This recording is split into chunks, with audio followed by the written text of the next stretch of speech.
Welcome again. તો આ વિડીયોમાં આપણે સ્વાધ્યાય 3.1 ના દાખલાઓ ધીમે ધીમે એક પછી એક સોલ્વ કરીશું. બરાબર છે? તો ચાલો હવે પહેલા દાખલાની આપણે રકમ સમજી લઈએ. રકમ શું પૂછ્યું છે? નીચેની સંખ્યાઓના તમામ અવયવો લખો. એટલે આ જેટલી પણ સંખ્યાઓ આપણને આપેલી છે એ બધી સંખ્યાને આપણે શું લખવાના છે? અવયવ લખવાના છે. તો હવે અવયવ આપણને આવડે. ચાલો જેના પણ પાડામાં આવે એનો અવયવ, કોઈ પણ સંખ્યા હોય જેના પાડામાં આવે એનો અવયવ. તો ચાલો પહેલા કોણ છે? 24. બરાબર છે? 24 છે. તો ચાલો 24 છે એ કોના કોના પાડામાં આવે? સૌથી પહેલા કોઈ પણ સંખ્યા હોય તો બધી સંખ્યા એકના પાડામાં તો આવે જ, એટલે એક તો એનો અવયવ છે. હવે બે ના પાડામાં ક્યાંય 24 આવે તો બે ને કેટલા વડે ગુણો તો 24? તો કે 2 ગુણ્યા 12 કરું તો 24. હા, તો સાચી વાત છે, 12 છે એનો અવયવ થશે. ચાલો 3 છે, 3 ના પાડામાં ક્યાંય આવે? એ કઈ 13 24 થાય તો કે 3 8 24. હા, તો 3 છે ઈ 24 નો અવયવ થશે. બરાબર? આ બે સોરી બે અવયવ થશે, 3 થશે. હવે 4 એકેય ચોક 24 થાય તો કે હા 6 ચોક 24 થાય, એટલે 4 છે એનો અવયવ થશે. 5 ના પાડામાં આવે 24 તો કે ના આવે. 6 ના પાડામાં આવે તો કે હા હમણાં જ આપણે બોલ્યા 6 ચોક 24 એટલે 6 આવશે. 7 ના પાડામાં આવે તો કે ના આવે. 8 ના પાડામાં આવે તો કે હા 8 તેરી 24. 9 ના પાડામાં આવે તો કે ના. 10 ના પાડામાં ના. 11 ના પાડામાં ના. 12 ના પાડામાં હા. 12 દુ 24. તો ચાલો 12 દુ 24. અને છેલ્લે ક્યાં આવે? 24 એક પોતાના પાડામાં આવે. 13 14 15 થી 24 સુધી બીજે ક્યાંય વચ્ચે આવશે નહીં. તો આ થઈ ગયા આપણા 24 ના અવયવ. ચાલો હવે 15 ના અવયવ. તો 15 ના અવયવ સૌથી પહેલા તો એક ના પાડામાં બધું આવે છે એટલે એક લખી જ નાખવાનું. બે ના પાડામાં ક્યાંય 15 આવે? બે નો પાડો બોલો ક્યાંય 15 આવે? ના આવે. તો 2 નો અવયવ થશે નહીં. 3 ના પાડામાં આવે તો કે હા 3 પંચા 15 તો આવશે 3.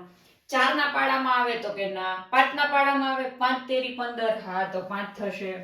6 ના પાડામાં આવે ના. 7 માં ના. 8 માં ના. 9 10 11 12 13 14 ને હવે ડાયરેક્ટ 15 ના પાડામાં 15 આવશે. 15 એકા 15. બરાબર? ચાલો હવે આવ્યું 21. બરાબર? 21 છે એ કોના પાડામાં આવે? સૌથી પહેલા તો એક પોતાના પાડા, એકના પાડામાં તો આવે જ.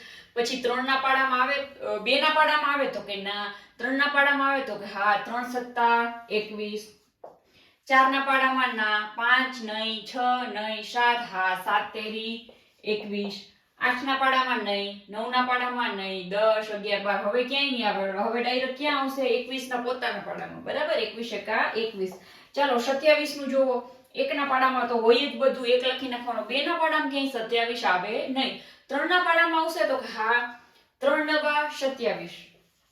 4 ના પાડામાં આવે તો કે ના. 5 નહીં, 6 નહીં, 7 નહીં, 8 નહીં, 9 તો કે હા આવ્યું 9 તેરી 27. 10 નહીં. હવે છેક સીધું આવશે 27 ના પોતાના પાડામાં. હવે 12. ચાલો 12 છે એક ના પાડામાં તો આવે જ. હવે 2 ના પાડામાં પણ આવે. 3 ના પાડામાં આવે ને? જો 2 ના પાડામાં ક્યાં આવે? 2 6 12. 3 ના પાડામાં ક્યાં આવે? 3 ચોક 12. 4 ના પાડામાં ક્યાં આવે? 4 તેરી 12. 5 ના પાડામાં નહીં. 6 ના પાડામાં આવે 6 દુ 12. 7 ના પાડામાં આવે નહીં. 8 9. હવે ડાયરેક્ટ ક્યાં આવશે? 12 ના પાડામાં. તો આ શું થઈ ગયા? 12 ના અવયવ. ચાલો 20 ના પાડો. હવે એકદમ ઈઝી. હવે બધાને આવડશે. હવે બધાના મગજમાં આવવા મળશે.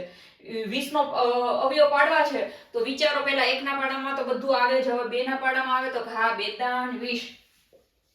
3 ના પાડામાં ના આવે. 4 ના પાડામાં આવે હા 4 પંચા 20. 5 ના પાડામાં આવે હા 5 ચોક 20. 6 ના પાડામાં નહીં આવે. 7 માં નહીં આવે. 8 માં નહીં આવે. 9 માં નહીં આવે. 10 માં આવશે હા 10 દાન 20. હવે ક્યાં આવશે ડાયરેક્ટ? 20 એકાના પોતાના પાડામાં. 20 એકા 20.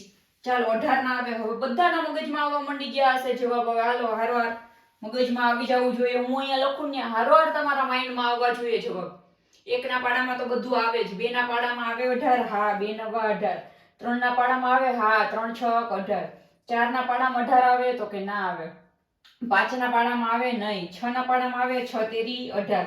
7 નહીં, 8 નહીં. હવે 9 ના પાડામાં આવશે હા 9 દુ 18. હવે ક્યાં આવશે? સીધું 18 એકા 18. બરાબર છે? ચાલો 23. કોઈના પણ પાડામાં કાંઈ હોય કે ના હોય, એકના પાડામાં તો એ દરેક સંખ્યા આવે છે એટલે એક આવી ગયું. અને હવે કયું આવશે? હવે એકેય પાડામાં ક્યાંય 23 આવશે નહીં. શાંતિથી વિચારી લેજો. 2 મિનિટ શાંતિથી વિડીયો પોઝ કરીને શાંતિથી વિચારો. એકે પાડામાં ક્યાંય 23 દેખાય નહીં, તો એકના પાડામાં આવશે અને 23 ના પાડામાં આવશે. બરાબર છે? ચાલો 36. હવે 36 ના પાડામાં શું 36 કોના પાડામાં આવશે? તો 1 ના પાડામાં તો આવશે, 2 ના પાડામાં આવે, હા 2 ગુણ્યા 18 કરીએ 36 આવે. 3 ના પાડામાં આવે તો કે હા આવે. 4 ના પાડામાં આવે, હા 4 9 ચોક 36. 4 ના પાડામાં આવે. 5 માં આવે તો કે ના. 6 માં નહીં. 7 સોરી 6 માં તો આવે ને છાંયે છાંયે 36. 7 માં નહીં. 8 માં નહીં. 9 માં આવશે, હા 9 ચોક 36. 10 માં નહીં. 11 માં નહીં. 12 માં આવે, 12 તેરી 36. પછી ક્યાં આવશે? હવે 12 તેરી 36 આવી ગયા. હવે ડાયરેક્ટ 18. 18 દુ 36. અને હવે એના પછી કોણ આવશે? સીધું 36 પોતે. 36 ના પાડામાં પોતે. ચાલો તો હવે આટલા દાખલા તમને સમજાઈ ગયા હોય. અવયવ એટલે શું ઈ તમને હવે તો એકદમ માઇન્ડમાં ક્લિયર થઈ જ ગયું હશે, કેમ કે જેના પણ પાડામાં આ સંખ્યા આવે ઈ એનો અવયવ. બરાબર છે? ચાલો તો હવે ક્વેશ્ચન 2 શું કહેવા માંગે છે? ક્વેશ્ચન 2 એવું કહે છે કે પ્રથમ 5 અવયવી લખો. આ જેટલી પણ સંખ્યા આપી છે, કેટલી? 5, 8 અને 9. આ ત્રણેયના પહેલા 5 અવયવી લખવાના છે. જો હવે મગજમાં રાખજો, કોઈ પણ સંખ્યાનો પહેલો અવયવી હોય ને સંખ્યા પોતે જ હોય. જેમ કે હું 2 ના અવયવી લખવાના ચાલુ કરું તો પહેલો અવયવી 2 નો કોણ થાય? 2. પછી 4, 6, 8, 10 એનો આખો પાડો. એ બધા પછી આવશે. સૌથી પહેલો અવયવી કોણ હોય? એ સંખ્યા પોતે. બરાબર? તો પ્રથમ 5 અવયવી લખવાના છે. તો 5 ના પહેલા 5 અવયવી કોણ થશે? તો કે પહેલો તો 5 પોતે જ થશે. એ આપણે અહીં ના લખીએ, એના પછીના આપણે બધા લખીએ. બરાબર છે? 5 નો પહેલો અવયવી તો 5 પોતે. પછી 5 દુ 10, 5 તેરી 15, 5 ચોક 20, 25 25, 5 છક 30. આ છઠ્ઠો અવયવી થઈ ગયો એનો. બરાબર છે? તો ચાલો હવે 8 નો પાડો બોલો. અવયવી આવે. વી શબ્દ દેખાય. અવયવી એટલે પાડો બોલવાનો. પાડો આખો પાછળનો પાડો જે આવતો હોય એ બધા. બરાબર છે? 8 નો. હાલો 8 ના અવયવી લખો. 8 એકુ 8, 8 દુ 16, 8 તેરી 24, 8 ચોક 32, 8 પંચા 40, 8 છક 48. બરાબર છે? આ 8 ના અવયવી થઈ ગયા. હવે 9 ના અવયવી. ચાલો 9 ના અવયવી લખીએ. 9 એકુ 9, 9 દુ 18, 9 તેરી 27, 9 ચોક 36, 9 પંચા 45, 9 છક 54. તો આ બધા થઈ ગયા 9 ના અવયવી. બરાબર છે? ચાલો હવે ક્વેશ્ચન નંબર 3. ક્વેશ્ચન નંબર 3 શું કહેવા માંગે છે? ઊભી હરોળ 1 સાથે ઊભી હરોળ 2 ને જોડો. આ હરોળ છે એની સાથે આમાં ટૂંકમાં જોડકા જોડવાના છે. બરાબર? ચાલો જોડકા જોડવાના છે. તો અહીંયા આપ્યા છે, આવી સંખ્યાઓ આપી છે અને અહીંયા આપ્યું છે. તો પહેલા આપણે શું કરીએ ખબર? આ બાજુથી ઓલી બાજુનો જવાબ ગોતીએ. ચાલો 8 નો અવયવી. 8 નો અવયવી કોણ છે આમાંથી ને? જે 8 ના પાડામાં આવતું હોય તો હમણાં તમારા મગજમાં આવશે. કોણ છે? 16. 8 નો અવયવી, કેમ કે 8 દુ 16. તો આ ક્યાં જોડાશે? અહીંયા. અહીંયા જોડાઈ ગયું. બરાબર? ચાલો 7 નો અવયવી. 7 નો અવયવી કોણ છે આમાંથી ને? 7 પંચા 35 છે. આ આવ્યું મગજમાં? તો આ રહ્યું આ 7 પંચા 35. ચાલો 70 નો અવયવી. આમાંથી 70 નો અવયવી કોઈ દેખાય છે? 70 ના પાડામાં કોઈ આવતું હોય એવું લાગતું નથી. હમણાં એને આપણે રહેવા દઈએ.